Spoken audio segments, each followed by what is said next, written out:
Saudara, Badan Pusat Statistik melaporkan hampir 10 juta penduduk generasi muda 15 hingga 24 tahun di Indonesia tidak bekerja dan tidak sekolah. BPS menyebutnya Not in Employment, Education and Training atau NEET. BPS menyebut bahwa total ada 9,8 juta lebih orang muda yang tidak bekerja dan tidak sekolah pada Agustus 2023. Angka itu, saudara, setara dengan 22,25% dari total penduduk usia muda di Indonesia. Temuan BPS menjadi sorotan di tengah kondisi dan tantangan mendatang di mana Indonesia akan memasuki puncak bonus demografi pada 2030. Pada periode itu, 64% dari total penduduk 297 juta ini berusia 15 sampai 64 tahun atau masuk dalam kategori usia produktif. Sementara menurut data survei dari BPS pada Februari 2024 dari data survei Angkatan Kerja Nasional, tingkat pengangguran terbuka di Indonesia mencapai 4,82%. Angka ini, saudara, lebih rendah dibanding periode yang sama tahun sebelumnya yang mencapai 5,45% dan lebih baik dari Februari 2021 yang mencapai 6,26% karena pandemi waktu itu. Lalu apa yang menyebabkan hampir seperempat penduduk usia muda Indonesia tidak bekerja dan tidak sekolah? Berikut informasinya. Badan Pusat Statistik melaporkan hampir 10 juta penduduk usia muda Indonesia tidak bekerja dan tidak sedang sekolah. Mereka berada di rentang usia 15 hingga 24 tahun atau generasi Z. BPS menyebutnya Not in Employment, Education and Training atau NEET.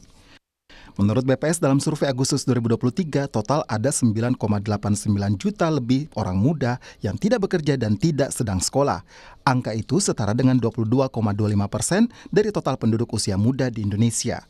Dilihat berdasarkan jenis kelaminnya, generasi muda perempuan yang tidak bekerja dan tidak sedang sekolah mencapai 5,73 juta jiwa atau 57,9%. Sementara ada 4,17 juta jiwa diantaranya berjenis kelamin laki-laki atau sebesar 42,1%. Menurut BPS, terdapat berbagai alasan anak muda masuk kelompok tidak bekerja dan tidak sedang sekolah. Di antaranya adalah putus asa, disabilitas, kurangnya akses transportasi dan pendidikan, persoalan finansial, termasuk kewajiban rumah tangga. Kementerian Tenaga Kerja menyebut akan mengatur skema keahlian sumber daya manusia melalui sejumlah pelatihan untuk mengatasi persoalan tenaga kerja. Pemerintah juga mengeklaim bahwa pelatihan yang dicanangkan pemerintah 90% pasti terserap. Pelatihan, penciptaan skill. Karena perusahaan dunia usaha itu selalu, kalau saya jadi wakil menteri selalu, Pak Wamen, kami mau menaikkan gaji mereka asal skill mereka ditingkatkan. Kami mau menambah salary mereka asal mereka juga punya kompetensi yang bagus.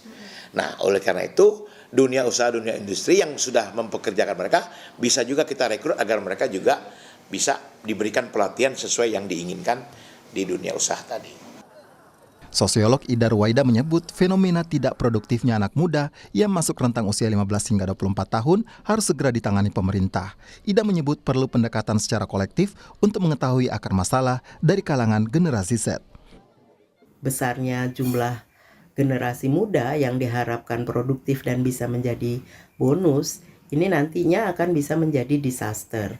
Jadi perlu ada upaya bukan hanya sekedar pencegahan atas terjadinya disaster, tapi juga intervensi di dalam rangka bagaimana mereka bisa masuk ke pasar kerja, tapi di sisi yang lain sebetulnya untuk bisa masuk ke pasar kerja maka perlu modal manusianya ditingkatkan. Padahal, dari berbagai studi termasuk studi dari Kementerian PPN Bappenas, Indonesia mengalami masa bonus demografi pada 2030.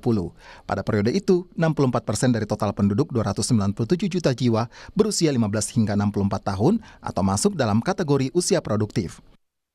Presiden Jokowi menyebut bonus demografi penduduk usia produktif harus dimanfaatkan agar Indonesia bisa menjadi negara maju.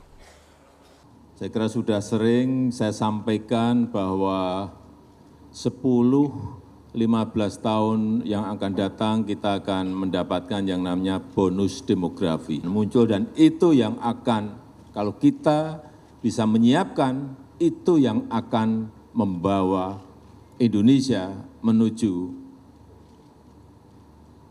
negara maju. Meski peluang tenaga kerja terbuka di sektor informal, tetapi pendidikan juga diperlukan untuk kompetensi tenaga kerja. Apalagi sejumlah pasar kerja mengisyaratkan strata pendidikan termasuk batasan umur. Tim Liputan, Kompas TV.